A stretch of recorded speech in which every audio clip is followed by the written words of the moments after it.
What's up, everyone? Welcome to the 544th episode of the Pokemon Podcast. It's super effective. I'm your host, Steve. With me is Greg. Hello, I'm back.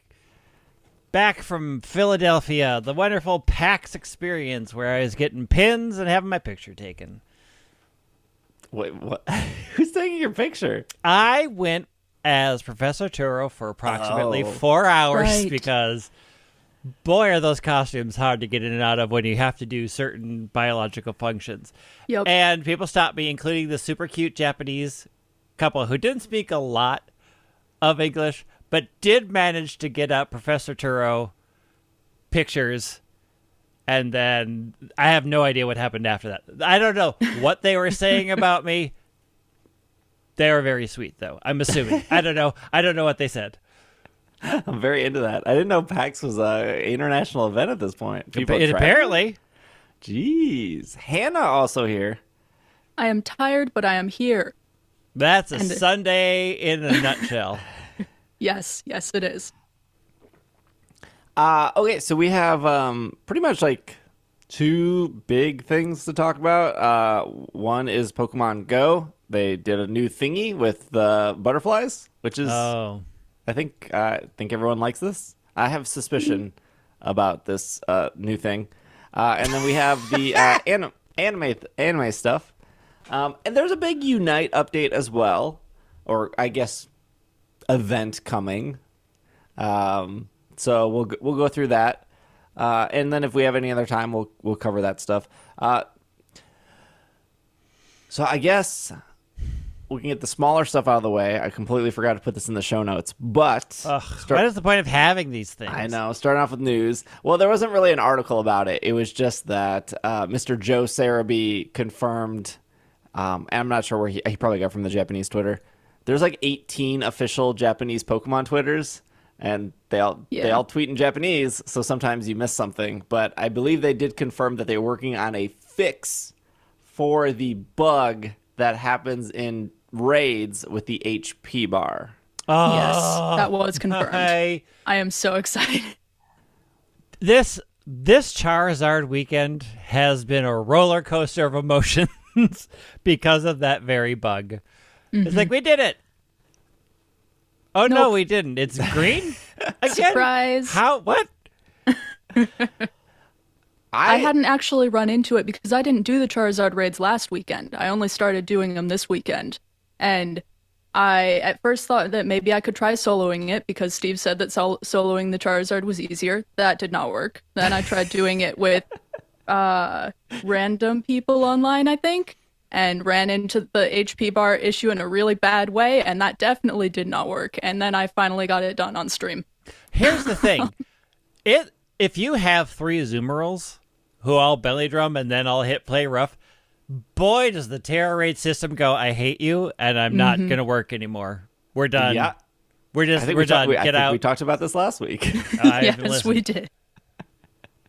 But every time I had more than one Azumarill, I was like, well, I'm going to be here for 4 hours, and I don't know if I'm going to actually progress anywhere in this raid. Let me tell you, the bug rarely, if never, happened if it was like 2 Sylveons and 2 Grimmsnarls. It just, those always went the smoothest, in my opinion. Just because of the fake tears, Moonblast / Hyper Voice, whatever you prefer. I just brought my dog. Pretzel dog. I let my dog beat up a big lizard all weekend. I was still a fan of 3 dogs, 1 Grimmsnarl, because you get all the dogs to howl. That was always a good strat. Yeah, I mean, like that was the second time for Charizard. As we're recording this, I think Charizard has like 4 hours left before he's gone again. I still, issues aside with, sometimes getting stuck in your menu, or sometimes the HP bar freaking out, or I still really enjoy the raids system. I mean, like I do like the real time. I do like that there needs to be some sort of strategy involved.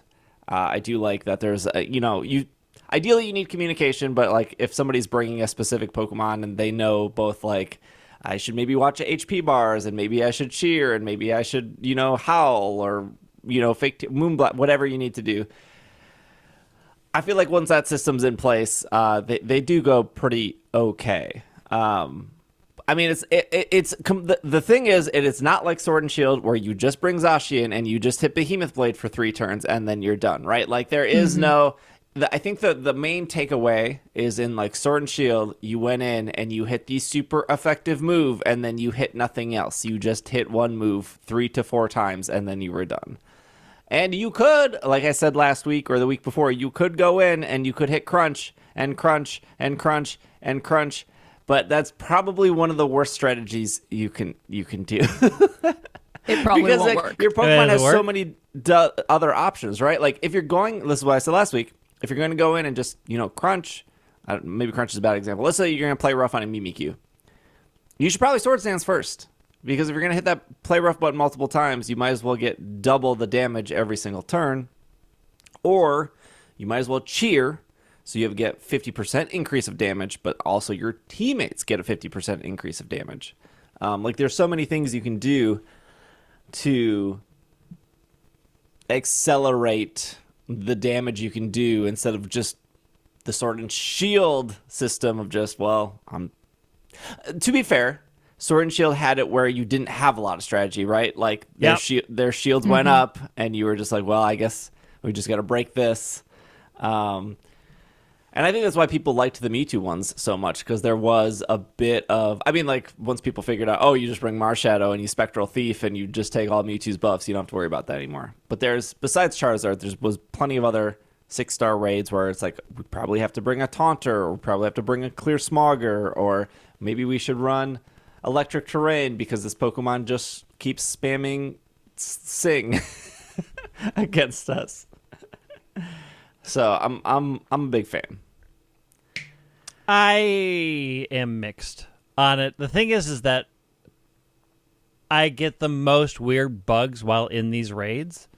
So it's hard for me to say like it's better, since half of my experiences are awful, where I don't know what's happening. I'm stuck in a menu. I am sometimes stuck for multiple turns where I'm just not allowed to do anything, because something is happening that I'm not allowed also to see because the camera froze somewhere, so I have no clue what's going on. I think I will have a better opinion of them once the bugs are fixed, but right now, like, if the real-time system means I have to deal with 50% of my raids being subpar, no thank you. They're kind of visually confusing. Like, it's hard to say go and do a much, cheer or go do a heal when I can't see at all what's happening to anybody else because it's frozen out. Yeah, I think maybe I've had more, what's the word for it? Because I've done so many, I know what's like about to happen or not about to happen. And maybe I just have a higher tolerance for that kind of stuff because, one, I've done it enough, but two, it's funny how we talk about how broken Pokemon games are, but like it doesn't excuse it. But there are like other mainstream games that are just terribly broken as well. Like Call of Duty is constantly broken. The Sims is constantly broken. I was a big Destiny player. Destiny was constantly broken. There was a raid in Destiny 2 where the final part of the raid, you had to... there were these invisible little walls, and in the sky a symbol would appear, and you would have to call out the symbol, and there was 3 people in this room where the symbol would appear, and then 3 people in the other room. So the 3 people in the room would have to call out the symbol that they saw for the other 3 people in the room. That was the raid mechanic. And then you had a timer, and once that timer went down, the little invisible wall dropped, and you would move forward to the next invisible wall, and then that would drop, and then there was like 3 stacks of walls. But that raid was broken for several months, where sometimes your character just didn't accept the wall was there, and you would just fly into space. You were just gone. And you would auto-fail the raid because you needed to be alive each one, step 1, step 2, step 3, and then get to the end, and then you reunite with your team. And it was frustrating, but you would sit there for 2 hours because like everyone is doing what everyone needs to do. and you could do everything perfectly, but sometimes the wall just didn't appear and you would die and your whole team would have to restart. And I did that for weeks, where it was like, I love doing this raid. This raid is incredible. Everyone's having fun, but we literally cannot beat it because like we're hoping that everything doesn't bug out. And that's kind of how I'm feeling with Scarlet and Violet, except not as bad, right? Because one is like a 2-hour process. Right. The other one is about I mean, a 7-minute process.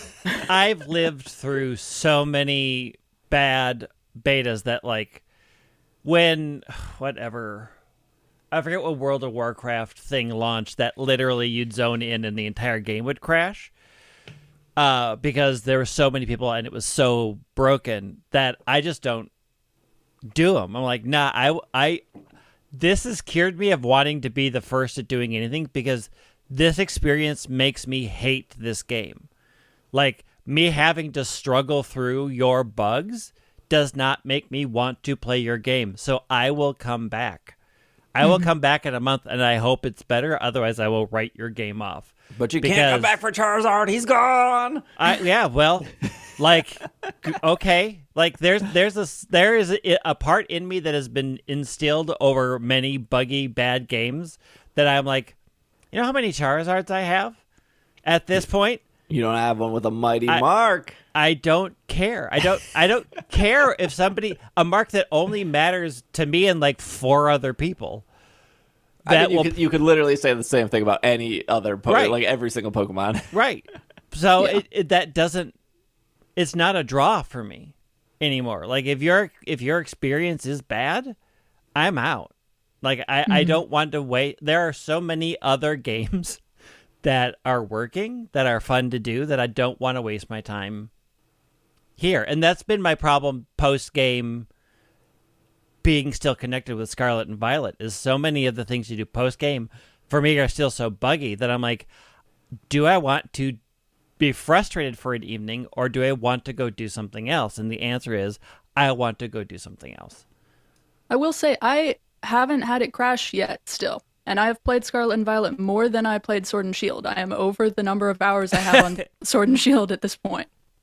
Still no crashes. I've had a couple of those raid bugs you've mentioned, but the game is all right for me. Other than the couple of bugs where I had to restart in the very beginning, it's all right. I've had a lot of crashes, unfortunately. Yeah, I mean, I'm what, like 150 hours in. I've had 5 crashes, I think. I still absolutely love the game. I think if it had the stability of Sword and Shield, it would probably already be better than Sword and Shield for me. Just because of everything about it is really, really great, minus, the frame rate and it's ugly and but like, that can be fixed. They've acknowledged that. So whether or not they fix it I don't think they're going to like fix it to the point where, I don't know, the game suddenly looks like twice as good, right? Like I don't think that fix is coming, but I think if they can fix the frame rate to the point where I can switch it back from 720 to 1080, and it will run smoothly, I will be very, very happy. Mm-hmm. I don't think the game's gonna magically look better. I think the game looks fine, right? Like, I'm not there for its award-winning vistas. Yeah, I mean, but I would like it so that when I'm looking at your non-award-winning vistas, I'm not also forced to look at a blank space underneath the ground that hasn't been coded sometimes in. You always got to check under the ground. You got to see what's down there sometimes. I mean, if it's not going to show me what's the other part of Wiglet while I'm down there, why are you pointing me underground? You gotta take a little peek down there, see what's up. Let's tackle this Pokemon Unite stuff real quick. There's a lot happening here. This is look ahead to the upcoming Pokemon and events to celebrate the new year in Pokemon Unite. Catch up on Battle Pass Season 12. Jeez. What is Battle Pass? 2 months or 3 months? 3 months, I think. I want to say 3. I don't remember. It's always longer than I expect and shorter than I expect at the same time. I'm like, oh, it's already here? Dang. Okay, so trainers can look forward to exhilarating new in-game events for the arrival of the popular. Well, their words, not mine. They're already saying Dragapult's popular, but I mean, people like it. So Dragapult plus Battle Pass Season 13 and more in Season of Updates to celebrate the new year. On December 29th, the stealth Pokemon Dragapult will join the roster of playable characters. Dragapult is an attacker that specializes in tricky maneuvers like dashing across the battlefield at high speeds while attacking or hiding itself and ambushing opponents. Its Unite move, Dreep and Destroy, attacks with launching Dreepies. It's so funny. It's so cute. From December 26th at 4 p.m. through February 5th through 4 p.m., trainers around the world can choose either Red Team, led by Buzzwole, or Blue Team, led by Cinderace. The rivalry between Buzzwole and Cinderace, it's been deep and tons of lore. I mean, long time coming that this gets resolved. Finally, we get to know. Take part in a full Fury battle to be fair, at least they didn't do like Charizard and Blastoise. That would be like the standard. Yeah, it would be. And then Venusaur always gets left out. Suit up in superior style with Battle Pass Season 13. That will also kick off December 26th. It will go through March 2nd, so kind of 3 months, give or take. Yeah, 3 months-ish. You will get a marvelous trove of hero-themed awards. Highlights include Dark Hero-style Buzzwole and Dark Hero set trainer fashion items with a new holoware for other Pokemon available separately. Trainers can look forward to hero-themed events throughout Battle Pass Season 13. There will be some prizes from December 23rd, so that's very soon, to January 1st. You get 7-day limited license every day at no cost. You just got to log in every day. Well, you get more than 7 days to log in. You just got to log in 7 of those days. You get like 9 days, I think. New Year Lucky Wheel from December 22nd. Why? Just put them all on the same day. What is happening here? Through December 31st from 4 p.m. to 4 p.m., trainers can earn up to 135 spins for the New Year Lucky Wheel by logging in and winning battles. From December 31st to January 3rd, trainers can use their spins to win various prizes. They don't say what the prizes are. They're probably, like 10 coins? They're coins, they're weird outfits, probably. New Year celebration by logging in the total of 7 days between December 25th and January 31st. Trainers can get 1 Unite license and 1 rental holoware. They didn't say what Unite license you can get. And it's probably going to be like Pikachu and be like, oh, I already have Pikachu, so here's some coins. Urshifu, the Wushu Pokemon Urshifu has entered battle. Is that out now? I don't see a date. Urshifu's here, right? No. Yeah. Isn't it? Yeah, he's already in. I think so. I think so. Yeah, I think it just came out. Urshifu is an all-arounder that can be played 2 different ways. If you learn the move Wicked Blow as Kubfu will evolve into Single Strike. And if you learn Surging Strikes, you will evolve into Rapid Strike Urshifu. There are 2 new held items coming. Rapid Fire Scarf, which increases your Pokemon's attack speed for a short time after 3 basic attacks. This effect, I wonder if that's good for Cramorant. This effect goes on cooldown every time it's triggered. Drain Crown restores HP equal to a portion of damage dealt with attack-based attacks. Boy, they're the way they name stuff. Attack-based attacks. Yeah, they name it that way because it's a very specific. It's very, very specific. Because it's not special attack-based attacks. Mm-hmm. Yes. So they have to say it's attack-based attacks. Attackers. If only we could have solved that problem of special attacks and physical attacks, and if only there was another game that kind of figured that out. Well, isn't it? There's something weird in Unite where like your basic attacks are always attack, but sometimes your other attacks are special. Yeah. The deep numbers of Pokemon Unite are for the truly brave. The truly dedicated. I'll deal with the Charizard HP bug instead of trying to figure out. Yeah. Okay. So there's a lot coming to Unite. I don't know. This is not the first game to do like sign in and pick a side and have fun kind of system, but I don't know if that's enough for me to put down Scarlet and Violet to be like, yeah, let me jump back into the. I still don't like that new map. I can't. Really? I don't know what. I haven't played since the changes to Rayquaza went in, and I think it's worse now because because they made Rayquaza more like Zapdos the last time I had checked in, and ultimately that is a much worse decision.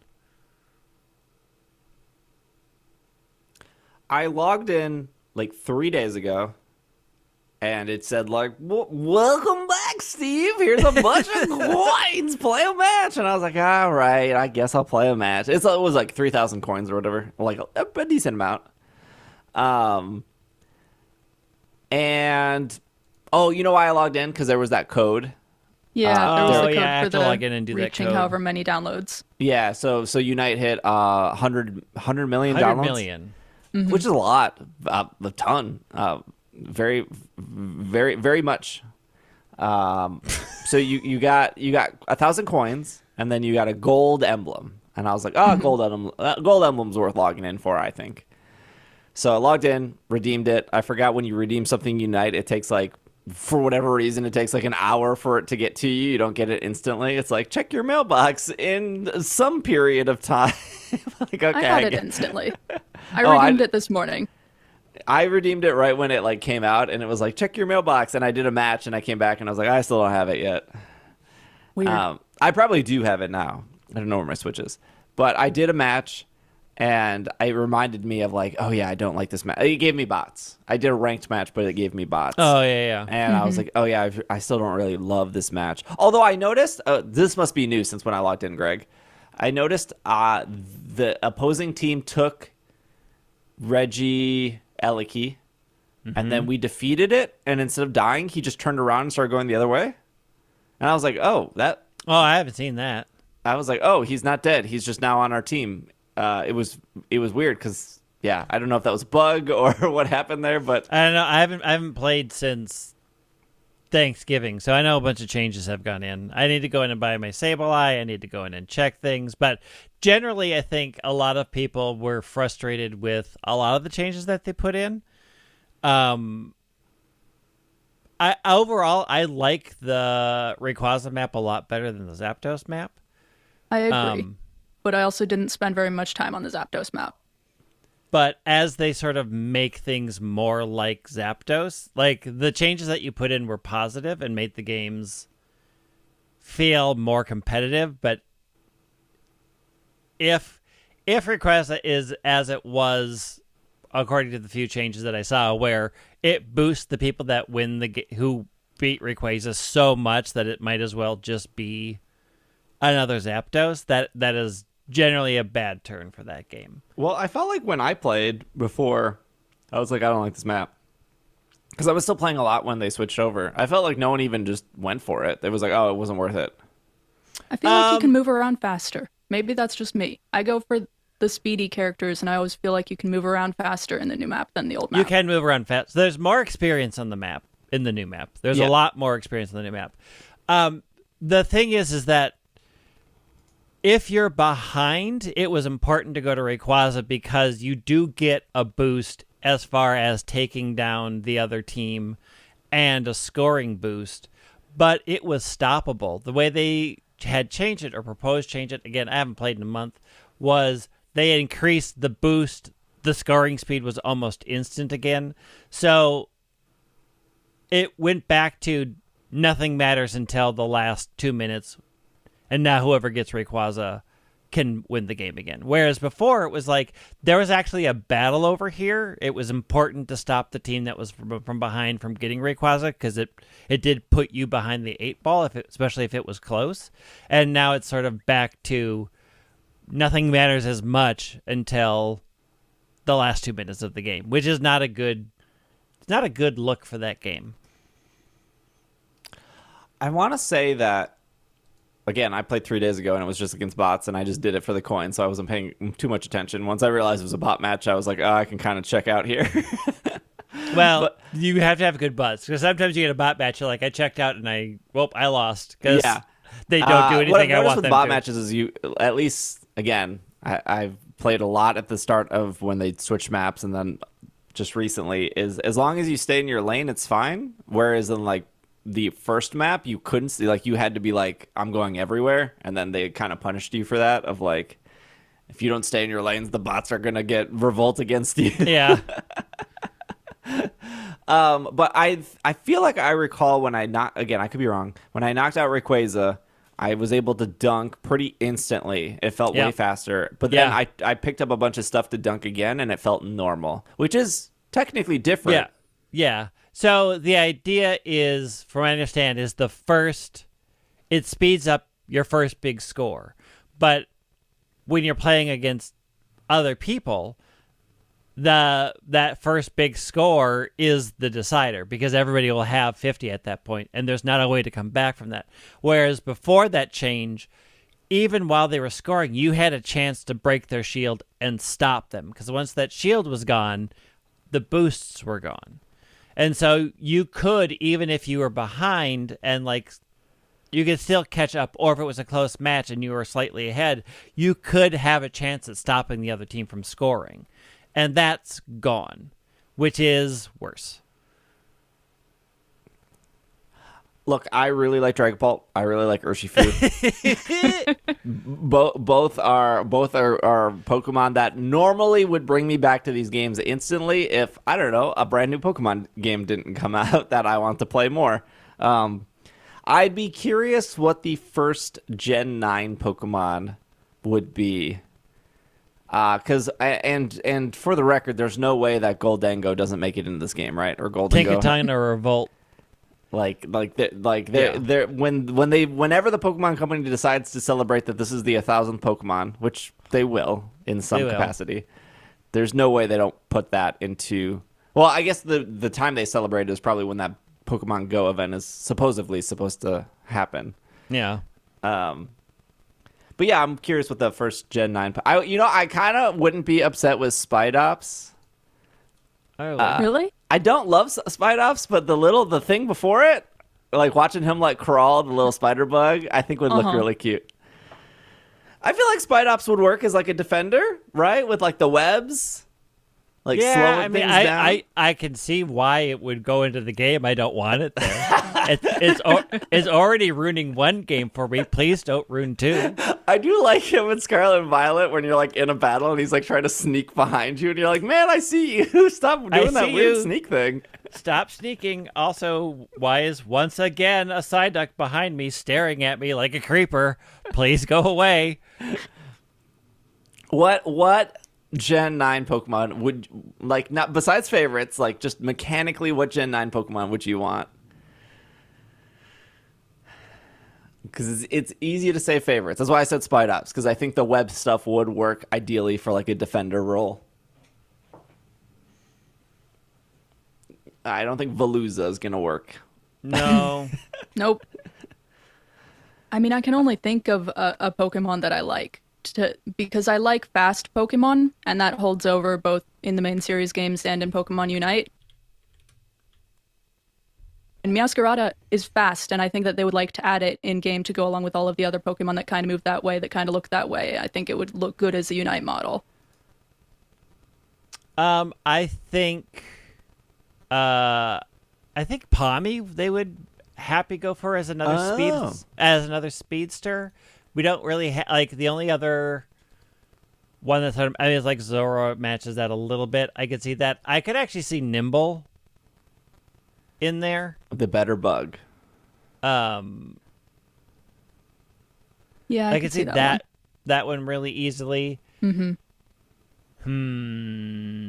I mean, I would want Tinkaton in there. I think that is a 3 evolution that they could get away with. Oh yeah, I think Tinkaton super works. Although I would argue that probably one of the first ones they might go with, simply because it could be a Lucaria match, is Flamigo.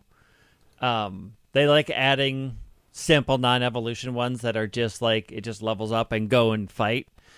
So I could see them making that an attacker. I would now assume that they could easily get a Primeape evolution in, like do the whole Mankey Primeape annihilate. That would also be good. That like they have a huge thing there. It would be like a Gardevoir. Have to get it to level 9, but then once it's there, like another Tyranitar situation where like it's hard to get it there, but once it's there, it is hard to deal with. I like these choices. I also like taking breaks. So we will take a break real quick. When we come back, we're going to talk about the anime stuff that was announced. And then we'll talk about the Pokemon Go stuff announced. We will be right back. And we are back from our break. Okay, we got some big news. This is off. The big news This is off a lot of places. This is everywhere. Yeah. Also, I kept hearing Rico, and all three of these articles say Liko. Yes, it is a Japanese translation. I went and looked up the direct website that TV Tokyo put out, since they put out an English translation as well. So in Japanese, it is Riko and Roy. They've decided to translate it with an L for Riko, so that's Liko and Roy. Yeah. And so the official Pokemon website is using Liko with an L. Mm-hmm. But I felt like I was gaslit all weekend into thinking it was Rico. Well, the issue is, of course, like the L and the R in Japanese. Yeah, totally. Exist the same, so you don't know how they're gonna until they state which way they're going. Is like it could be either. But we have a Kotaku, we have a Dex, we have official Pokemon. They're all saying Liko. Whatever. That's the Japanese version. It is still possible that the American version, they just switch up the names as well again. They could. They did but that with also what was that bad movie, Greg? Power of Us with Rusi. Well, so her name was Risa? Yeah, it was Risa. But in Japanese, it was Lisa? So, again, it's the same problem. It could be Lisa or Risa, and they chose Risa instead of Lisa. And it's one of those things where it's like, well, why wouldn't you pick Lisa? Because that is actually a name a lot of people know in the English world. Yeah. And Risa just sounds weird and makes everybody think, did you mean Lisa?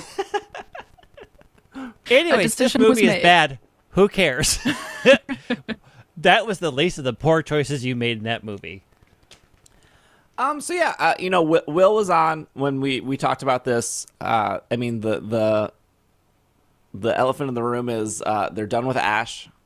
I think. Well, they're not. Let's be real here. We'll get to that. They are not done. They are not done with Ash. We'll get to that part, but Greg, Will, and myself all wrong. We all confidently sat in the show and were like, they're not getting rid of Ash. Asterisk there because I still don't think they are getting rid of Ash, but they're at least doing a brand new anime series here without Ash that isn't going direct to YouTube. Right. I mean, I'll put it this way. They are doing an anime series where Ash is not the star. Yes. But again, I think we should circle back to this. Okay. And Greg might be more of an anime expert than I am, but I still don't think Ash is gone here. Let's do the press release. We'll talk about it. The Pokemon Company Group, I don't know why, if this is on Pokemon.com. The Pokemon Company Group announced a new Pokemon animated series that will follow a never-before-seen storyline and characters, including dual protagonists named Liko and Roy in the Japanese version of the series. I feel like that confirms that they'll be named differently. As they set off on an action-packed adventure across the Pokemon world. The new series will premiere across markets in 2023 and beyond, and will feature the Paldea first starter Pokemon, Sprigatito, Fuecoco, and Quaxley from the Pokemon Scarlet and Violet video games, as well as the legendary Pokemon Rayquaza in its shiny form. Just a fun fact that the animation of Rayquaza in the trailer was used before. It was they just recycled that animation and they did. I'm like, oh, this is familiar. Fans, that wasn't new animation at all. Fans can look forward to it's fine. Disney does this all the time. Fans can look forward to unraveling the mysteries of the Pokemon world, from the exciting trainer battles to fun Pokemon encounters. The upcoming story will debut after the current season of Pokemon animation, Pokemon The Ultimate Journey, the series, which features Ash Ketchum, I didn't say anything wrong, and Pikachu winning the Masters 8 tournament and the Coronation Series. Follow Ash's historic win as you've spoiled it for us. Pokemon World Championship, the culmination of his adventures spanning 25 seasons. Fans can commemorate his storied journey with a collection of special episodes to conclude Pokemon Ultimate Journeys, the series. These episodes will feature fan-favorite Pokemon and characters, including Misty and Brock, and they will provide a glimpse at what the future may hold for the world's strongest trainer in his final chapter for Ash and Pikachu. It doesn't say here, but I think there's supposed to be 11 episodes after. Yeah, they think they said 11. The forthcoming special episodes not only celebrate Ash's monumental achievements, but also act as an expression of gratitude from all Pokemon fans who have joined him and his partner Pokemon Pikachu along the way. Fans can look forward to what's to come in the new animated series, which will represent everything they love about Pokemon animation, including action, adventure, friendship, and Pokemon. So that's the official press release there. So if you're not following, because there was a lot of news that happened all at once, is Japan is pretty much done. They've wrapped up. There was never a new Eevee. Spoiler, the Eevee just stayed as an Eevee. A missed opportunity there. Yeah, you would think the Scarlet and Violet video games would have confirmed that, but there's no new Eevee. And then, so that's wrapped up. We still don't have those episodes in English. So I think we talked about this. I don't remember if Greg was on that episode or not, but it just, to me, it always felt, it did feel like weird of like, I'm supposed to be sad, but also you haven't given me the episodes to consume to be sad. Right. Mm-hmm. Yeah. And I think this also hits people, like, I think this hits a lot of people different. Like, for me, who came to the anime at age 28, like, this isn't a part of my childhood. This just, it makes sense after 25 years that as a brand and as a continual growth that you need to reset, right? Like, even The Simpsons is like long in the tooth and people are like, okay, we're kind of done. And in comic books, about every 25 years, they're like, we need a reboot. We need to do a fresh take on characters. Look, Batman Beyond was bad. Batman Beyond was great. What are you talking about? As a kid, I hated Batman Beyond. You also don't like superheroes. Yeah. So I really, as a kid, I really loved the good Batman, the Batman that everyone loves. Batman the animated series is brilliant. Yeah. And so when they were announcing Batman Beyond, I was like really excited. And then that was like the first time as a kid I was like, oh, I thought I was supposed to like all cartoons because like no. But I did not like Batman Beyond as a kid. I'm sure it's actually really good, but Batman Beyond is really good, but they really shortchanged a lot of the storylines, and also you really had to understand a lot of what happened in Batman Adventures for some of the stuff they did in Batman Beyond to even make sense. You're like, because if you'd only watch Batman Beyond, you're like, who is this old lady? I don't Barbara remember Gordon. Why is she important? Why do I care? Like, it was like a weird sequel standalone, and they didn't do it very well. But I think overall, if you are a fan of both and you watch it now, you're like, okay, I get why Batman Beyond was important and what they were doing. It makes more sense to you as an adult than it would have ever made as a kid. Yeah, I think I mean, I was pretty confident in them not dropping Ash because of, they still, okay. to be fair, they still have not defined what a Pokemon Master was. You know, they did this for 25 years. People would be like, "What are you doing, Ash?" And he's like, "I'm going to be a Pokemon Master." And they're like, "What does that even mean?" And every time he goes to explain it, Team Rocket shows up, or Pikachu electrocutes him, or he falls off a cliff because he's Ash. Like, something happens where he never defines it. And so winning against Leon, like, it is, if they would have said, like, becoming world champion, you'd be like, oh, well, he became world champion. He's done. Like, I'm pretty sure in One Piece, the thing they're trying to do in One Piece is to find the One Piece. And you would probably know the show is over when they find the One Piece. They haven't done that yet. But is it? We don't know what the One Piece is. So how do we know the show's over when they find the One Piece? So it is a little weird that, like, they have for 25 years been like, Ash wants to be a Pokemon Master. He wins a world championship. That's not necessarily saying, like, he's a master, right? Like, well, I think it was interesting in the trailer that the first thing they showed was Gary saying to Ash, "So, are you close to being a Pokemon Master now?" And they cut to the look of like, "Oh, I actually have to think about this" on Ash's face, which is an interesting way to say, like, this is probably the first time he's had to like rethink his goals. And I think these 11 episodes is really sort of to say this is what Ash is going to focus on, and it's going to take him away from what we want to focus on as an animated series.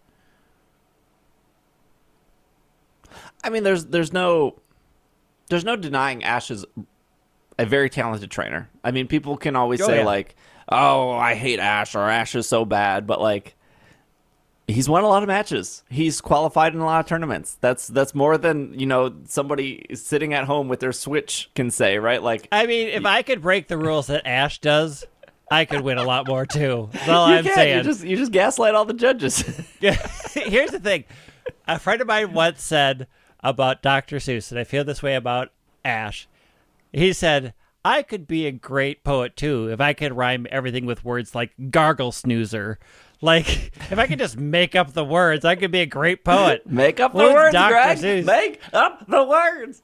I mean, we're getting there. It was weird to look at to watch the internet process these emotions, right? Because we've had so many years of people being like, I just wish they would get rid of Ash. I just wish they would start over. I wish a reset. And then all of a sudden you get like, I'm not ready for this. It's happening. I mean, I don't think they're the same people, but these are the same people that were mad that, you know, Han Solo died in the sequels. Spoiler alert, that Luke Skywalker dies in the sequels. Like if you thought about it, like, as a diehard Star Wars fan, I'm like, of course they're killing these characters off because they need to, A, the actors are getting old, and B, they want to restart the franchise. That's what you have to do. Like, if you want to get a fresh start, if you want to be able to do things that break a pattern, you do need to do some sort of reset. And after 25 years, you're going to need to do a reset because you're kind of out of stories to tell about Ash. I mean, that's kind of the I think the thing that kills The Simpsons is, like, one of those actors dies, right? Right. Because I think that's part of the reason why The Simpsons is going for so long is you just have the same people, and they're very good at what they're doing, and they get paid very well, and I'm sure Fox is still very happy with how many people watch The Simpsons and that stuff. But, like, I feel like as soon as one of those actors goes, like, that show falls apart. I don't know, maybe they can, I don't know, there are a lot of talented voice acting people out there, maybe they can replace it. I mean, look, I lived through the Darren switch of Bewitched where they just changed actors and didn't explain anything. Like, people accept a lot. Here's the thing. Do you think they told Sarah? Do you think they gave her a heads up that, like, hey, the character you played for 17 years is we're moving on? The video she put out seemed pretty well done. I don't think she could have done that video if she had been in emotions of learning that the character was going to be gone right then. There is no actor in the world that doesn't know how to read a contract and a contract end date. And as you're approaching that contract end date, you're like, I don't have an offer on the table. I mean, the other thing is like, I'm sure they informed them, but also like, people are like, oh, she's out of a job. Like, she does a lot of voice work. Like, they're going to retain they're going to retain a person doing. She does more voices on that than just Ash. Like, they're going to retain good vocal talent. Like, don't worry about her. Yes, the character is retiring. I know. Never come back. Voice acting is super hard to get into. One, she's already into it. Two, she literally puts that she was Ash Ketchum on her resume, and I'm sure she is fine. Yeah. No, I mean, she is an established voice actor, and that will carry you far. And voice actors can get paid a lot. It is not the highest paid acting job, but if you can do multiple voices, you get a lot of work. So, like, it's much more about how many jobs you do get than how much you're paid for one individual job. And I'm sure she's on the upper end at this point. 17 years the is acting scale. One of the, debatably one of the top 10 most recognizable characters of all time. Yeah. And the fact that she can do multiple voices and people don't know that's the same voice is a huge commentary on how skilled she is. Yeah, she does Delia, and then she does like a bunch of other Pokemon voices as well. And I'm sure she does other cartoons, right? Like, I'm sure there are other minor projects that she gets hired out for. Yeah. So, going back to, these two new characters, there was, for all of Pokemon Journeys for the last 3 years, it was like, they're replacing Ash with Go. And it was like, we sat on the show and I was like, Go is not an interesting enough character to carry the show. I mean, Go is a great character. I think I would put Go up there with the levels of, I think a lot of people would agree with me that, Brock is this iconic character that people always want to see back. They did bring back Brock for Diamond and Pearl stuff, right? Yes. He skipped the Hoenn stuff. They brought him back for Diamond and Pearl stuff, I believe. People love Misty. People love Brock. So people always got excited when Misty and Brock came back. People love Gary. I don't know if people would get excited if they brought Tracy back. I'm sure 5 people out there would be excited for Tracy. But like, I think Go is one of the better companions that Ash has had. But Go is a companion. This isn't Friends where they make a spin-off show with Joey and hope it does like Go. Oh, that show was so bad though. like. Go just didn't Go, Brock, Misty. I don't think they were ever good enough characters to have their own show. They were good. They were very, very good companion characters. They never developed the characters to be good enough. Yeah, and they would have had very different kinds of shows. Yeah, like Joey. I would watch Dr. Brock and his rocket ship show. I would watch that.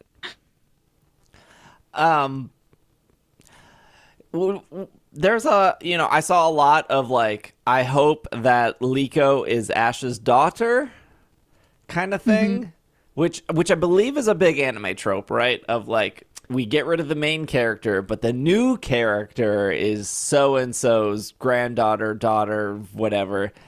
I hope that like, I don't want it.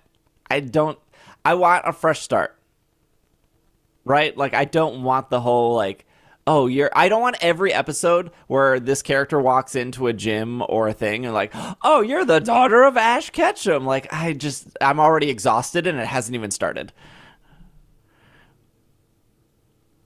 I mean, but that's a thing in real life, right? Like, that's also, the thing is that's also a huge anime trope. Yeah. So it depends on how tropey they're going to go with this. And there is a basis for it. Yeah, There's one basis for it. Yes. They are going to go along the lines of, hey, this is Ash, and this is Ash's kids, and be like, which of these myriad of people did he actually marry and have a child with? Like, that opens up a lot of dating sim weirdness. Oh, with Ash. don't, Greg, it's already there. Did I get hit in the head during X and Y where did all these Serena/Ash shippers come from? No, I get it. huge. Like in the Japanese anime, they like had a kiss, and then in the English anime, they like implied that they literally just cut the scene early. Like I get it, but don't sit here and say like Ash didn't have chemistry with a various amount of characters throughout the years. That's what I'm saying. And really, we know that the only person that he should be making an honorable connection with is Bianca, because that's a legendary. Like, what are you doing of your choices? It's a legendary. You meant Bianca from Black and White. I was like, I must have missed those Black and White episodes. This is Bianca the Latias. Here's the thing. As much as Masters has said we're having a dating sim and you can't stop us, I don't think they want to open the doors of what the official ship with Ash is. I think they're going to leave that over on the corner, and I think they're going to have an older Ash come into the series every once in a while, like because you need to, for legal reasons, to keep using your character or it falls into the public domain, and they're not going to allow that to happen. So I think we will see Ash, an older Ash, appear eventually. But when you say older, do you mean like Digimon older, which is Digimon they went like 2 to 3 years, they went from like end of middle school to like early high school, or do you say like adult where Ash is like carrying a brown paper bag with him? I don't think they're going to do adult, right? Like I don't think they're going to have Ash and Larry be good friends. I think they're going to do an Ash. Although I would also watch that anime. I take it back. I want Ash to be an adult. I take it all back. I'm wrong. I need Ash and Larry at the diner together. Just commiserating about what their life has become. Yeah, I got a bunch of people wanting me to be champion and my back hurts. No, I think they would do a 2 or 3 years, the famous Ash, running around doing publicity battles, stuff like that. I think they would let him age a couple of years and have him appear and be like a Cynthia type figure who shows up, right? Like, well, keep in mind if getting rid of Ash means they get rid of Pikachu, right? And I'm more concerned about how they're going to wedge Pikachu back in because that's like their big mascot. Yeah, but I do think the bigger sadness is we are saying goodbye to Team Rocket. Yeah. Okay. There's so much here. Like. Okay. I want to still talk about the possibly daughter thing here before we get to Team Rocket and other characters. Because like the thing that I think people point, well, whether or not she has a hairpin that is similar to his hat, whether or not she had that hairpin, whether or not her hair is black, which is the biggest mental gymnastics in the entire world, that because Ash has black hair, she has black hair. They got to put 2 and 2 together. Like it's a stretch. I would like people to look at the average color of hair of both China and Japan. Also, just, there's a lot of characters in the Pokemon anime that have black hair. Anyways, even without the hairpin, I think people would have still jumped to I hope it's Ash's daughter. Here are the possible ships. And Serena is up there. I saw people comparing eye color between Serena and Dawn and Misty, and I don't know who the other companion, May. If you're going to compare eye color and eye shape, though her eyes are Go's eye color and eye shape, I will have you just take that into consideration. Like the eyes change this season because they change the animation every season, and we talked about why they change the animation every season. They change it so when you look at it on the TV, you know what generation you're in. Like as soon as I see like 3 seconds of black and white, I'm like, that is black and white because Beyblade Kid is about to appear and let him rip. Like you just know based off that animation series. The whole like. I know it's an anime trope. I've seen like 3 episodes of Naruto. There was a lot of Naruto that happened in my household. So I feel like I've seen the entire thing without actually looking at it just because it was like constantly on. But like at least with, when they went from Naruto to Baruto, which is Baruto is Naruto's son.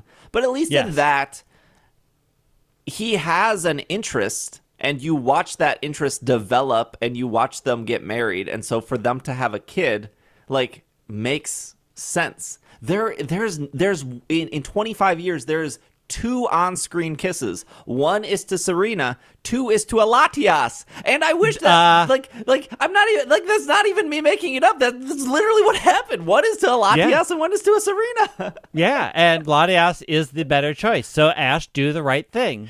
So and also he for sure had on-screen hots for Melanie, which was the flute girl from Pokemon the movie 2000. And that had the Krabby's joke in it, too. Yeah, but that's unrequited. She can definitely do better than Ash. Yeah, that's true. She can. She knew how to drive a speedboat. That's fantastic. I feel like Ash having a daughter is the equivalent to JK. Like, it can happen totally, right? It can totally happen. They can make it make sense. The Serena fanboys out there will be overjoyed that it happened. But to me, it feels like the equivalent of J.K. Rowling writing, like, Harry Potter and Ginny had a kid, and they named their... She did. No, it wasn't that part. It was the naming of the kid. Like, they named their kid Albus Severus Hagrid Rowlet Dumbledore. And it was like, well, this is the worst possible name for this kid. You just needed to make sure you hit every possible... Like, it's just so corny.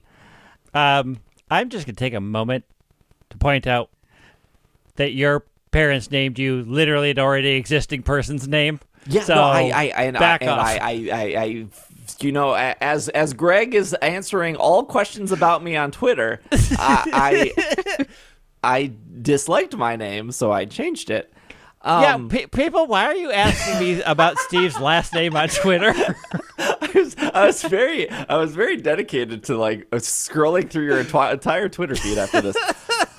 I think it is more interesting, and maybe I'm in the wrong. I think it's more interesting I think it's just better to have a character go like, I saw Ash, like, this is what I want the first episode to be. The first episode to be these two characters watching Ash defeat Leon and being like, that is so cool and inspiring. I want to be a trainer. And for possibly maybe that series to end with that person, the new characters, they're going to change their names, Liko and Roy, to like somehow battle Ash.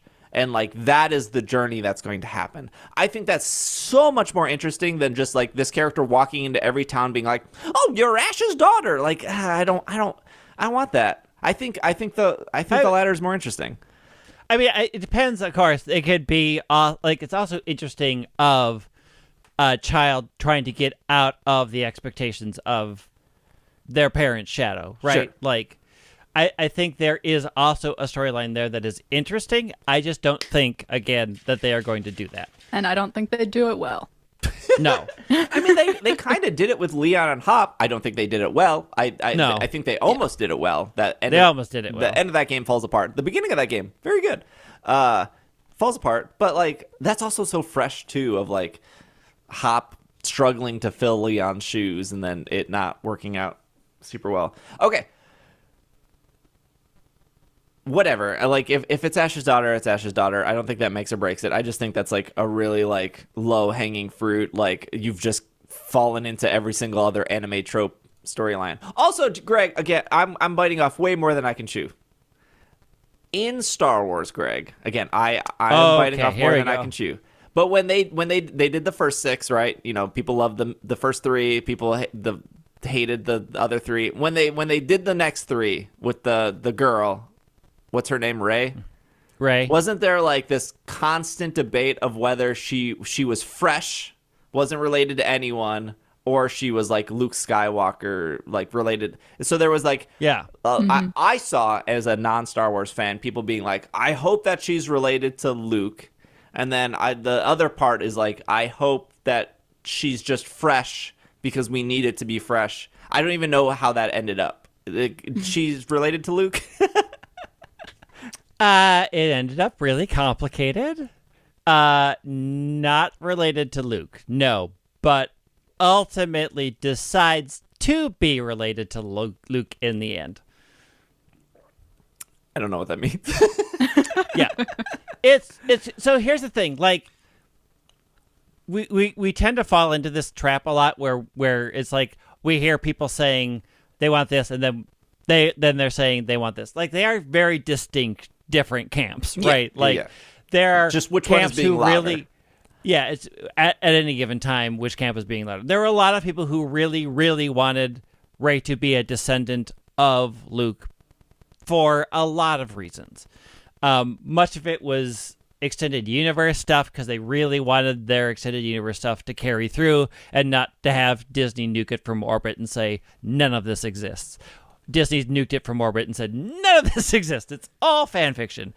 And so then they went a completely different route with it that I liked, a lot of people hated. So like it whenever you're playing with these things and you're making lineage connections, it is so fraught with how it's going to split your fan base. Often it's best to not do it. And they did it in Star Wars, and it split the fan base, which was expected because Star Wars, they're awful. Star Wars fans are bad. And there's never going to be a way to keep them happy. So getting rid of Ash and Pikachu, still asterisks there. I guess I hope they go the full length and they get rid of Team Rocket as well, right? Like Team Rocket is they're main characters, right? You know, they got rid of Misty, they got rid of Brock, they got rid of Tracy, they got rid of May, they got rid of Dawn, they got rid of whoever. Team Rocket has all as stayed constant throughout the entire thing as well.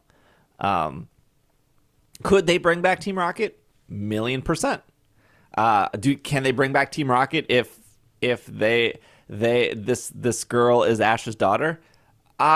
Maybe if they give James a walker, I don't know, like possibly. Hey, James is sprightly. I love Team Rocket. Like I think like Team Rocket has gone through really good to being annoying to like really good again. Like they go in waves, but I think really in Sun and Moon and Journeys, Team Rocket was kind of at its best because they didn't rely on Team Rocket every episode, which made them even better. They got to have kind of more of their own storyline. Yeah, than they had in the past. I'm assuming they're like Team Rocket. We never knew what Ash's goal was. Well, Ash has never defined his goal, and they decided. No, Ash has never defined his goal. But we always knew Team Rocket's goal. Their goal was to get Pikachu. That was it. That was their entire goal. And if there's no Pikachu to get, what are they doing in the anime? Unless, which is possible, these new characters could have a Pikachu. And it's like, well, they're going to have the starters. Yeah, well, Ash had all the starters. He still had Pikachu. Go had all the starters, and they were still dominant. And, like, you can have more than one starter character. Like, anyone remember the Johto series? That Chikorita was out constantly. That Chikorita never went back in his Pokeball. Johto's not canon. I'm pretty sure his Chikorita was a girl, too, I think, if I remember correctly. But yeah, I like a lot goes away with Ash, which, you know, on the flip side, exciting. Exciting to see something new. Even I'm happy to be wrong, because like there is the consistency of Ash of like, yep, just keep running Ash into the ground, like it's fine. Like you're still getting good viewership. You're still getting people into the anime. You're still getting something in the background for people who may be older. And I think the anime is still great as a 30. How old am I? 34. As a 34-year-old, I still have a good time watching the anime. So happy to be wrong to get new characters. That's as exciting. Hard to say whether or not I'm gonna like the new characters or like the direction they're going in. Yeah, I don't know that Team Rocket makes sense in Paldea. In Paldea, given the fact that I think, and my hope is that the Team Star plotline from the games is explored better and slightly deeper in the anime, because that is a huge anime trope, like a huge anime trope. So the idea that they could explore that more by cutting out Team Rocket, cutting out Ash and all of that, and focus on those dynamics is it is very in an anime right now. Like, that is a huge thing that's happening in anime. Like, the whole school thing again has resurged. So I think, like, from a business decision, it makes sense to retire these things and go where the new hotness is when you have a new region that also is focusing on what the new hotness in anime is right now. Mm-hmm. I think the last point here is what Greg and I started off with saying, is Ash isn't going anywhere. There's this show that has existed for a long time. I grew up with the show. It's called Yu-Gi-Oh! And Yugi hasn't been the main character in a long time. Do you know who keeps showing up in the show and who they keep using on all the TCG cards and all the marketing things? It's Yugi. Pikachu! There's just, like, I think they can also, and maybe they did look at Yu-Gi-Oh! Or other shows, and they're like, oh, look at these huge spikes of viewership that we get when we bring back Yugi or we bring back Ash, or, like, they probably saw it with Brock and Misty. Like, I guarantee you the most watched Sun and Moon episodes were probably the two, well, I think Brock and Misty were in like 4 or 5 episodes, but I'm sure they saw huge spikes when they brought back Brock and Misty. And they're like, oh, we can just do this with Ash. Yeah. Mm-hmm. And I got interested in it again at that point. Yeah. I don't know if they get away with that if they, like, I think they get away with it if they age Ash a couple years, but I don't think if Larry and Ash, I don't think that works, right? No, it doesn't work. Because you have, like, adult Ash in the anime, but you're still having, like, 10-year-old Ash and Pikachu on, like, your TCG cards or your like, plushes or whatever.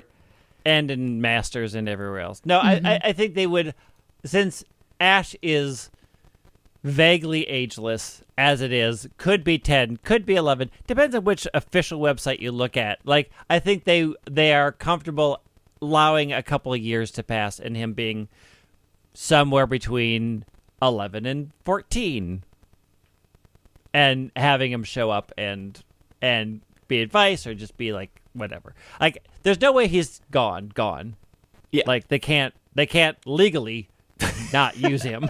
I mean, he would still be in Pokemon Masters. That's probably one of the reasons Masters exists. Yes. But I will say, I mean, we have a range of ages on this show at this point in time. And Greg, you were well into your 20s by the time the anime started. I was in 1st grade when I was watching this show. And it's going to be sad to see all of these characters go away. I am one of those people who is maybe not entirely surprised, because this has been a good end to the story. They have done it really well, redirecting the anime towards this big competition that Ash could win, but it's going to be sad. I remember back at the end of the original series before Hoenn started, there was that episode where Ash and Misty and Brock all went their visibly separate ways. And that is a core memory for me, because I think that was the first time I cried as a kid at something being sad in a show. And mine was Batman Beyond.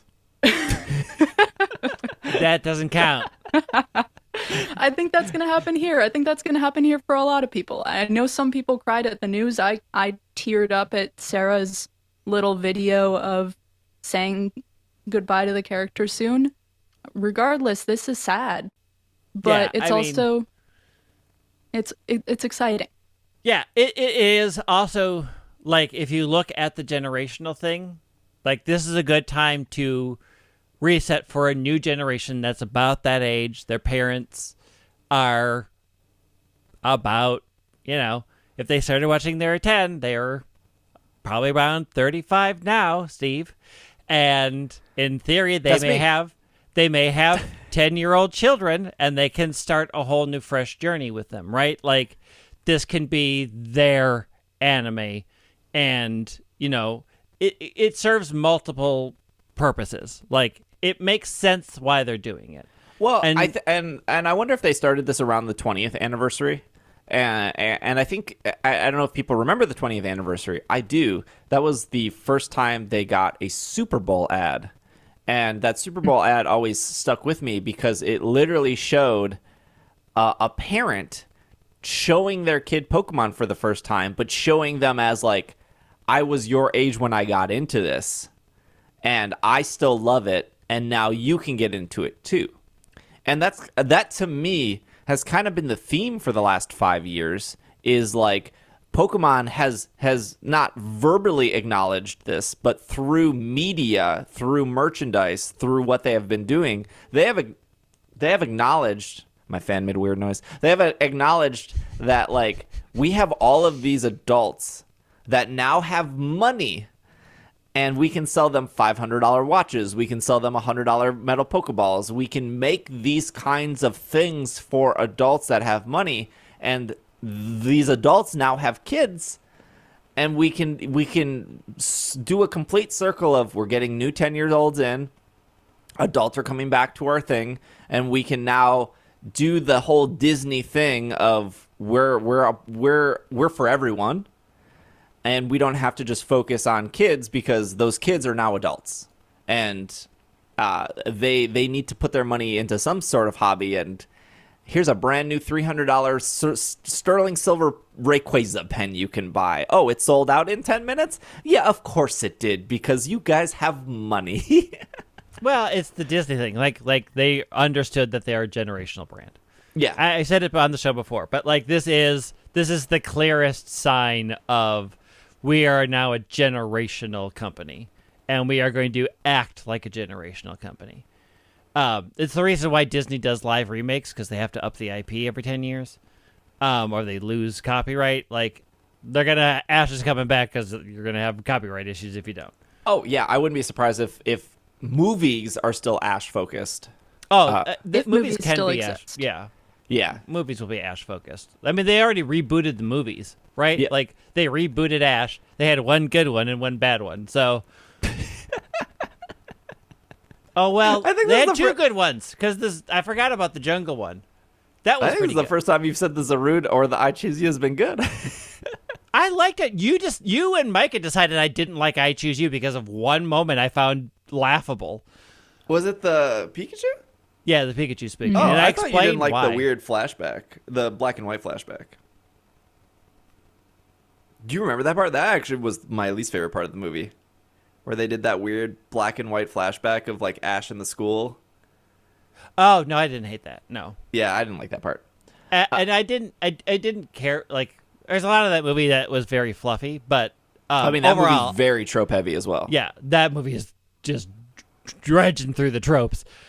But no, I think I liked I Choose You. Like, I would watch that again. It's not my favorite, but I liked it. You could not pay me enough money to watch The Power of Us again. I want to remind people that I went to that movie with other people who then fell asleep during that movie. I don't think it exists on. It's not on Amazon anymore. I checked the other day. Yeah. Not Amazon, Netflix. Wow, it's not on Netflix anymore. Yeah, It's not easy to watch that movie anymore at all. All right. We just got Pokemon Go news to cover here. We got two things. Hannah, can I put this on your shoulders? Can you tell us about the Scatterbug stuff? Are you looking for me to read it? Because I don't have that page up, but I can.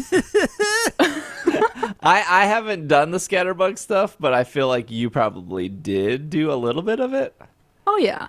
Okay. I'm going to point out, just for everybody who makes fun of me, in the Pokemon Go press release, they say Vivillon. It's right there. Yes, They they do. spell it out. It's Yeah, always been Vivillon. It's French, Vivillon. Yeah, that's And what I people are thought like, too. People are like, it's Vivillon. I'm like, no, it's not. It's Vivillon. only- Vivillon.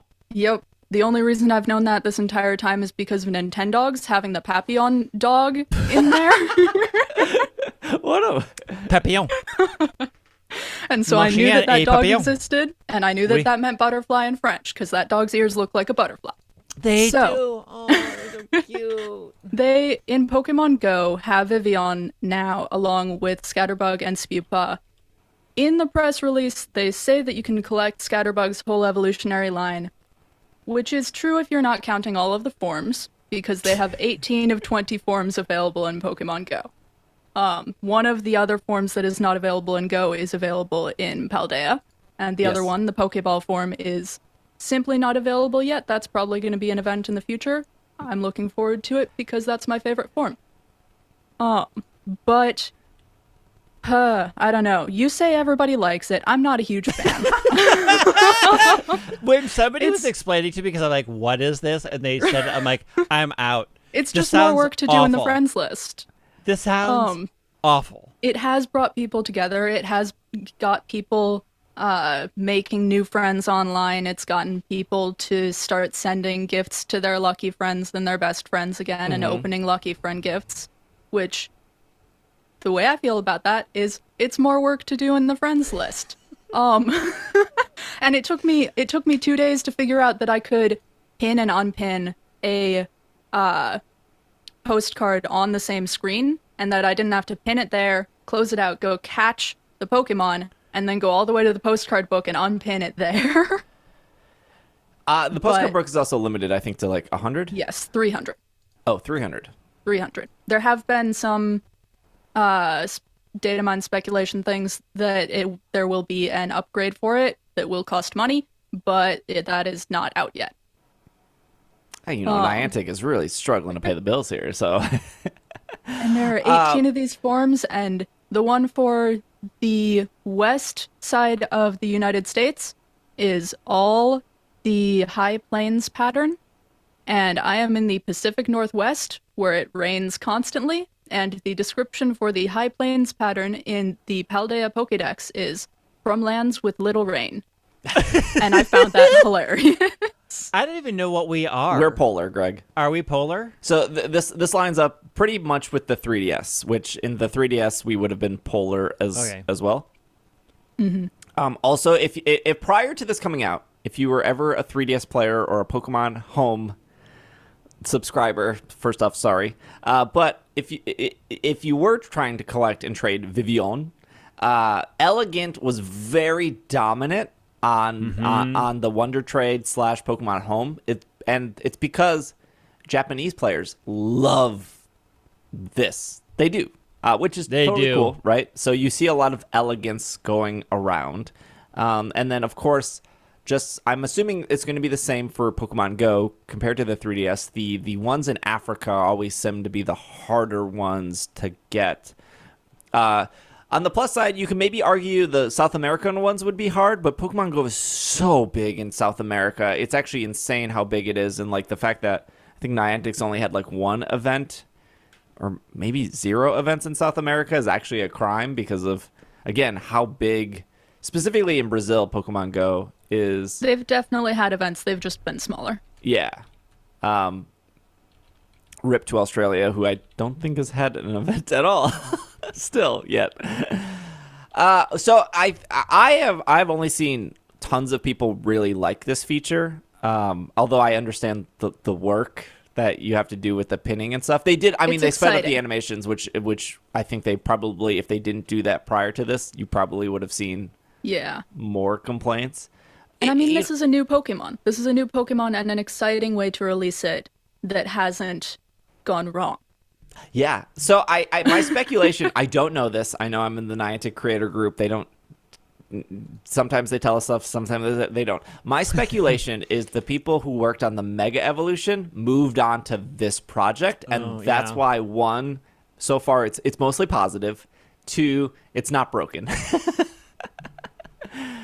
But I do think so. The alternative, or I guess maybe the worry, was that Vivillon was going to spawn regionally specific, and in order to get them all, you would have to travel and find somebody in South Africa to trade with, and North Africa and West Africa. But this lets you get them all from the comfort of your couch. But you do still have to be social. You still do have to try to find friends, but much easier than buying a plane ticket and going to Africa or New Zealand or Japan to do that.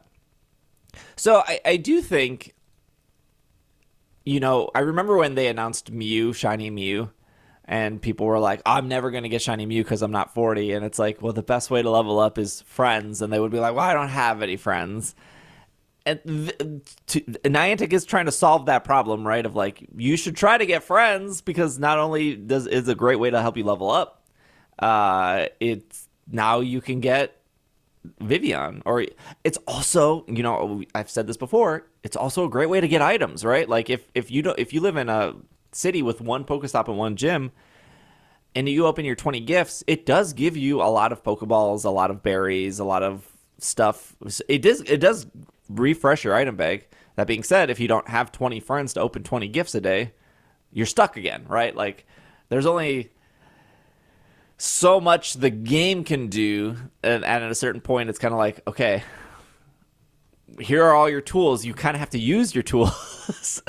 But again, I do think this is a great way to encourage friends, get people to open gifts, because I'm in the same boat as you two, where it's like, oh, I have to go open 20 gifts, or I gotta send gifts, and it's like, I don't need the items.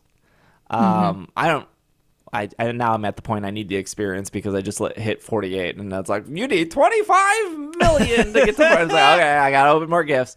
They made it faster, so that's before this update. They made the whole like game faster, so that's really great. But now on top of that, you can get a Pokemon.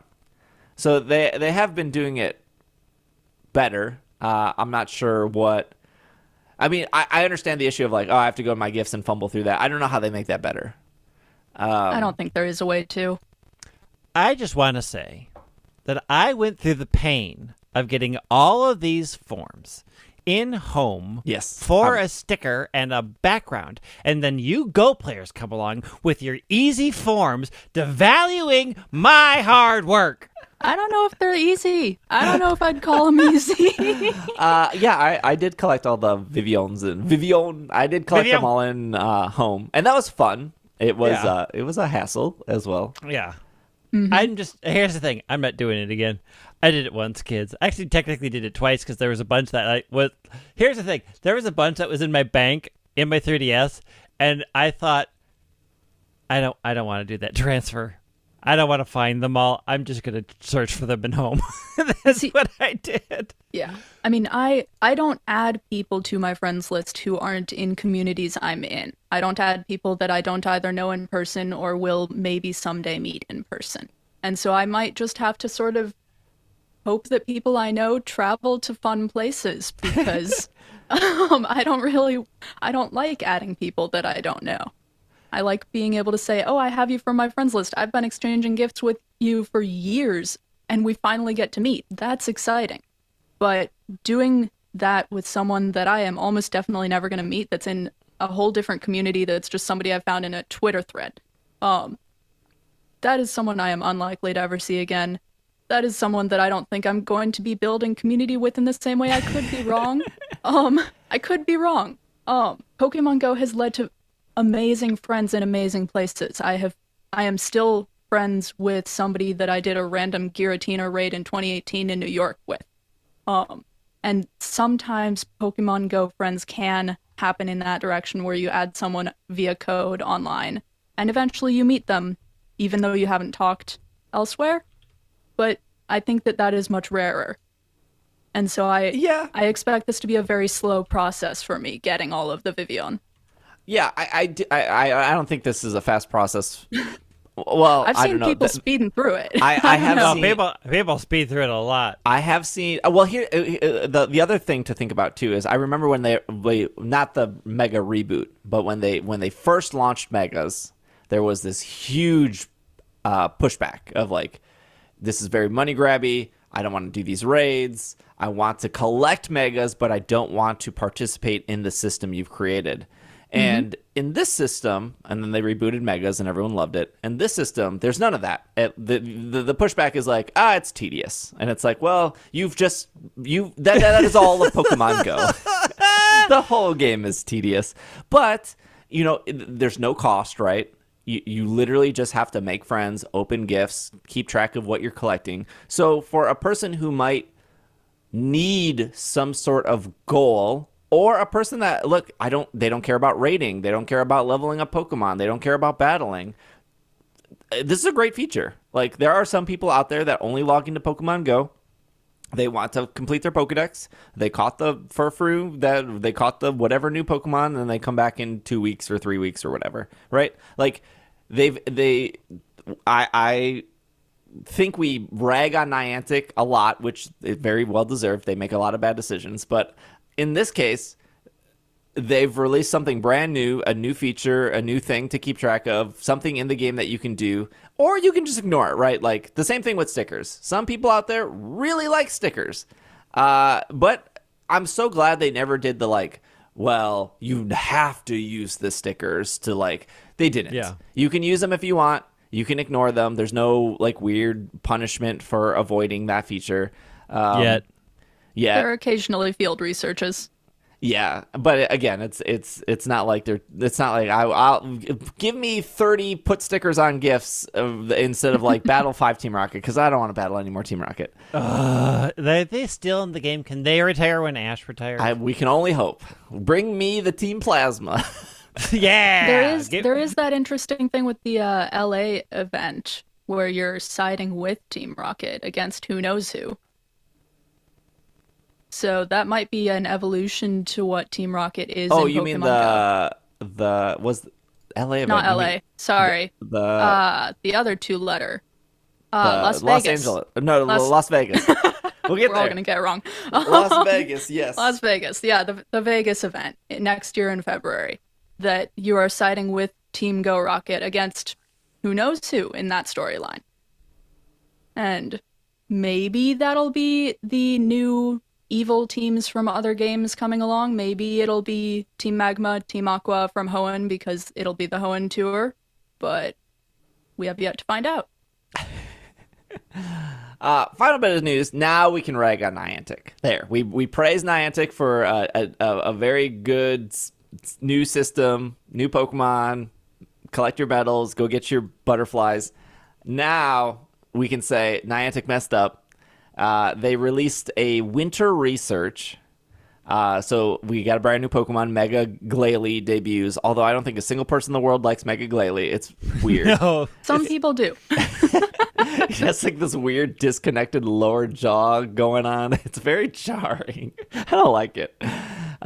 This is part 1 of a 2-part festival, which they've done before. They did this for Halloween too. Halloween was 2 parts. You're going to get 50% more XP for winning raids. You can store up to 40 gifts, which, okay, let's be fair, that's great for this Vivillon event. But they're introducing a $5 paid research. There is now we talked about 2 weeks ago the Keldeo, There's which a pose was in this one. $8, and that was you get a Keldeo. This $5, you only get a pose, which not to defend, poses are $5 normally, but I think this is still bad. And I will say this is bad. While Niantic did provide me a free $5 ticket, I will still say it's bad. Is the pose them crushing this package onto their chest? The pose is them throwing the package like behind their shoulder and catching it. Yeah. But they crush it against their chest No, first. they're holding it to They their heart, hold it. Greg. They're thinking of the power of us. And there is the fact that while Keldeo will come back, the pose might not. Yeah. I don't think the Mr. Mime pose ever came back, right? Yeah.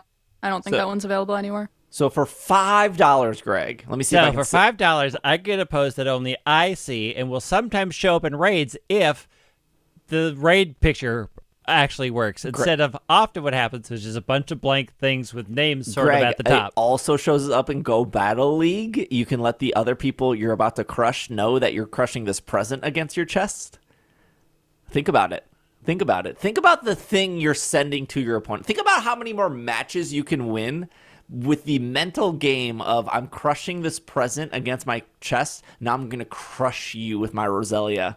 Think about that. Now think about for $5, Greg, you can get not 1, but 2 incubators. Exactly 1 incense, extra Abomasnow Mega Energy, not Mega Glalie Energy, which just debuted. Now think about the Mega Abomasnow Energy, and then you can also get various event-themed Pokemon encounters. Okay, so two things just happened if you were watching YouTube. One, my soul left my body, and Steve is officially sold out. And you can write "Sell Out Steve" in the comments. Sell out Steve, just all the way down. Just listing out what's there. I'm just reading the website, Greg. Sell out. Trainer. You can also gift your friends a ticket. So the winter holiday research is available in the shop from December 15th to December 30th. The following Pokemon will appear more frequently in the wild. Pikachu wearing a carnival outfit, Swinub, Is this the Delibird. new Pikachu, or is this the same old Pikachu? Have we This seen is this this Pikachu is before? repeat Pikachu, repeat. Well, I'm out. Give me a new Pikachu or give me nothing. Pikachu Pikachu is wearing a holiday retiring. outfit. Snover, Vanillite, Cubchoo, Bergmite. Bergmite can be shiny for the first time. Cobalion is back.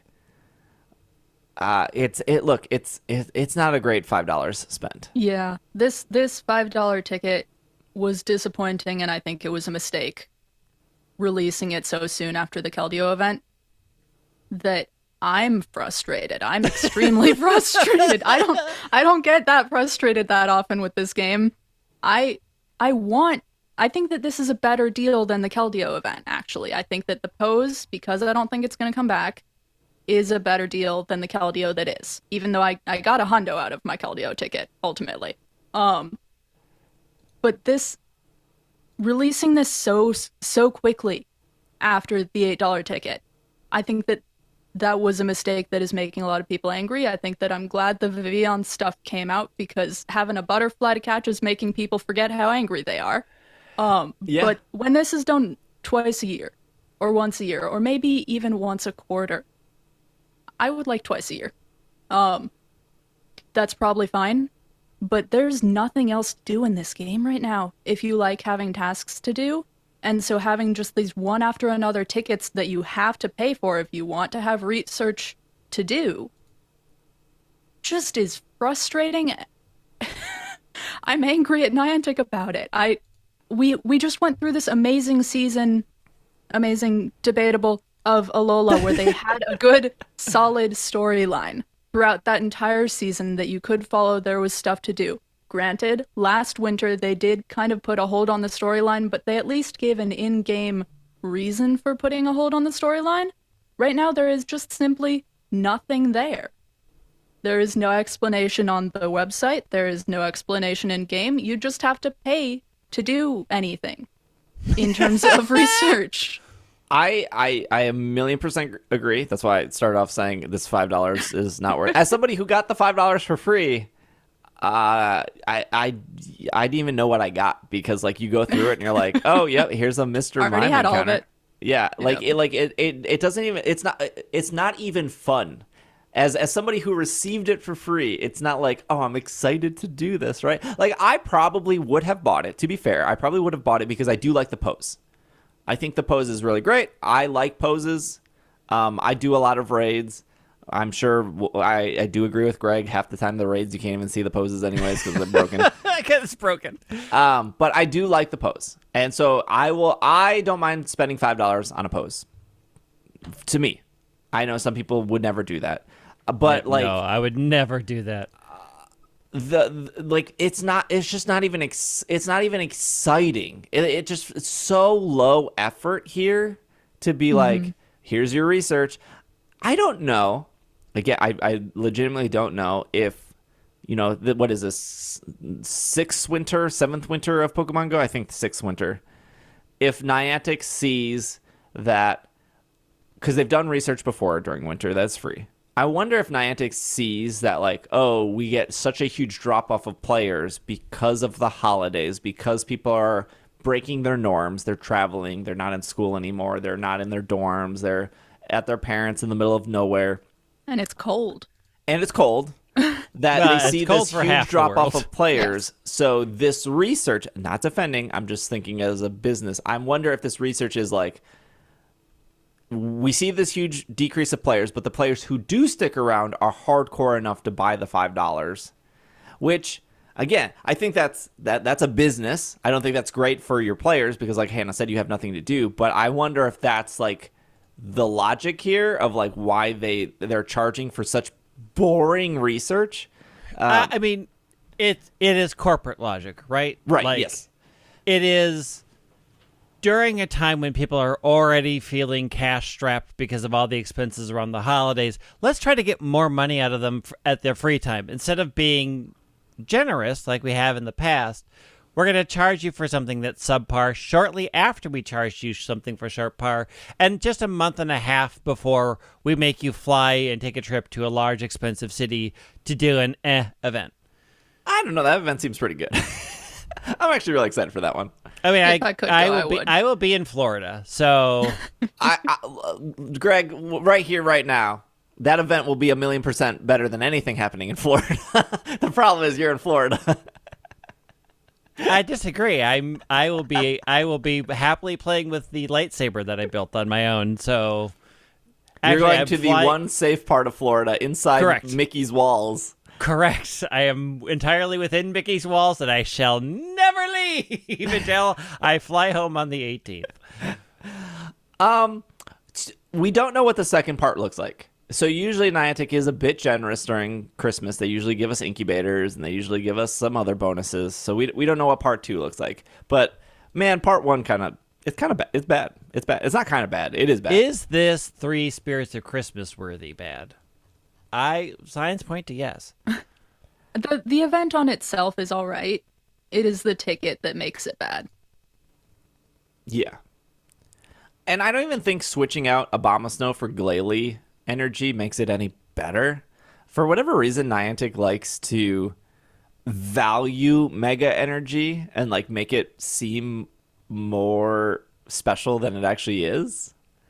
I like Mega Pokemon as like I don't need Mega Pokemon to come back to the main series games, but I think it works really well in Pokemon Go. I think it's great in Pokemon Go. But like again, for $5, you're getting 2 incubators, 1 incense, Abomasnow energy, more encounters, and then you're getting the pose. So at the end of the day, I would only purchase this if you care about the pose, because I don't think you're getting really anything more from this. I don't know what makes, 5 incubators, maybe some star pieces, just something more here. And there's not. It's just very shallow. Yeah, and not like, having it right after the Keldeo one. Yeah, but you think like, oh, if you do it right out of the Keldeo one and you make this one better, then people regret the Keldeo one. You should make the Keldeo one better. Honestly, but both should have just been better. Both should have just had more value to them. To end on a positive note, so we start off with the Vivillon. That was good. This is bad. There is a box in the store right now that's like 5 super incubators and 5 regular incubators, and it's like $3. It's like absolutely incredible. It's really, really good. You can only buy it once. I think it's like $3.50 technically, but like a super incubator is $2, and you get 5 of them, and you get. So I think eggs are a scam. I will say that. But that is probably the best deal Niantic has done in like 2 years. It's also really nice to have that at the same time as this weekend that we're recording with the December Community Day, because halved incubator distance is happening. So if you get that deal on the incubators and put them all in there between 2 and 5 p.m. today, which is going to be long before anyone hears this, not long, but before anybody hears this, it's a very good deal. Yeah, and that's what's crazy is like, do you want to spend like $3.50 on all of these incubators, or do you want to spend $5 on 2 and get like a Mr. Mime encounter? It's a very good deal if you care about eggs. I will finish my sentence there. Yeah. And boxes in Pogo have not been good the last year. But you know, that's Pogo in a nutshell. Sometimes it's good, sometimes it's not. You know, I would suspect that. I think we know. I think Niantic has said like summer is their like Christmas. Like summer is their busy season for Pogo. So I'm assuming winter is their bad season. That's the show for today. Sorry, no question of the week. We ran over. I don't think we said this on the podcast. I think I've said this in Slack or on Twitch, but we will probably not be seeing Will for a while. Will has taken a step back. So Will and I got in a huge argument about Dark Souls. You know, Will is a very avid Dark Souls fan. Very dedicated to the scene. No, you know it's because you did him dirty in Monster Hunter, and he'll never speak to you again. Like, this is people come to ask me these questions. Why does Will hate Steve? Don't ask me why Steve chose his last name. Ask me the good things. Why does Will hate Steve? And I will DM you. Yeah, Greg will have Greg. You know, like 5 people are going to take that seriously, and they're going to be. I know. I'm excited to break your hearts. Normally Will takes time off because they play the game much slower than Greg and I, and they want to enjoy it, and they love Pokemon. They want to enjoy their own pace and stuff like that. But Will wants to focus on some other stuff, IRL. They also stopped doing their own podcast earlier this year. When Will comes on the show and says like he's going to disappear into the woods one day on his bike. That's not a joke. He's not kidding. That's not kidding. He will probably eventually disappear from Greg and I, and Greg and I will have to find him. Correct. We have to put like an air tag in his backpack to make sure that he doesn't drive into a tree in the middle of the forest. There are protections against that. It would let him know. There are protections. We'll do the Google one. That one doesn't have any protections. Yeah. Look, I can usually find Will if I really need to. All I need is a bike trail or a gym. Start there, and the rest will fall into place. So Will has said that if we absolutely need somebody, he would love to jump back on. I know that he does have thoughts about Scarlet and Violet, so eventually when he beats that game in about 6 more years, we will have him on for that. I can tell you that his favorite Pokemon so far in Scarlet and Violet is Bramblin, which I don't think anyone saw coming. I don't get it. It's cute. I've avoided the conversation He's because great. I can't go there. I'm not a huge fan of the evolution, but Bramblin is cute. The evolution just gets a smile. It's finally happy. Yeah, the big one's not the great. The smile's kind of creepy. No, well, it's a creepy thing to start Bramblin with. is tumbling away from all its haters, Greg. And you're one of its haters, and he's tumbling right past you without a care in the world. I wish it would. They keep running into me. Stop. Tumble away. Stop tumbling into me. I love Thank Bramble. you. I don't know the next time we'll be back on. Just FYI, if you're a real B Team follower and you remember the Tuesday Night podcast existed, check your feeds because there may be a holiday surprise coming. I feel like I still have analytics of that show somewhere. Sure. I'm sure I do. We're on a 1.5 update schedule, so that's our episode for today. Greg, Hannah, thanks for being here. Appreciate it. If you're listening on YouTube, sell out Steve in the comments. Yeah. If you're listening if you're listening on YouTube and you need to comment because you got to help the algorithm, comment your favorite part, your favorite scene, moment, whatever in the anime in the last 25 years. Okay, there's this one time when Ash threw out a Pokemon and the other person was like, "I'm gonna beat you," and that was cool. Yeah, that was my favorite moment too. Dang, I can't believe we have the same favorite moment. I know.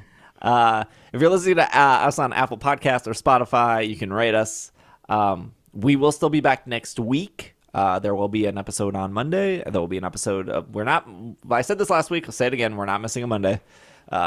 Even that Will's gone for now. Even if I got hit by a car, which I don't know why that's always my analogy, will make sure the podcast goes up. You're more likely to get hit by the light rail than a car. From the cabin in the middle of the forest that he's now lived in, he will make sure the episode goes up. All right, we will see you guys next week. This has been another episode of the Pokemon Podcast, and we don't know how this works. This ending works now. You guys got to I have figure no this out. idea. I give you guys creative freedom for this ending. I mean, like, this is why your show notes are lackluster, because you don't spell out anything. You're just like, I'm going to throw some random stuff up there, and then you all have to say it's Show super notes effective at the are end. very detailed. They're very good. They're giving you everything you want. What more you want, Greg? What's going to happen at the ending of this show? You have Try again. All right.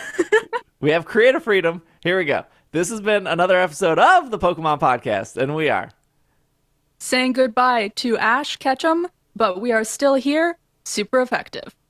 Heck yeah. Also, I read my thoughts on Twitter if you think how I think the anime should end. Also, look up Saint Elsewhere, because it all ties into Saint Elsewhere.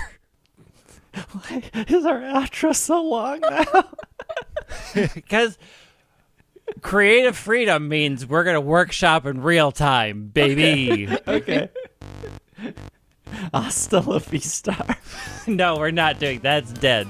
Dead to me.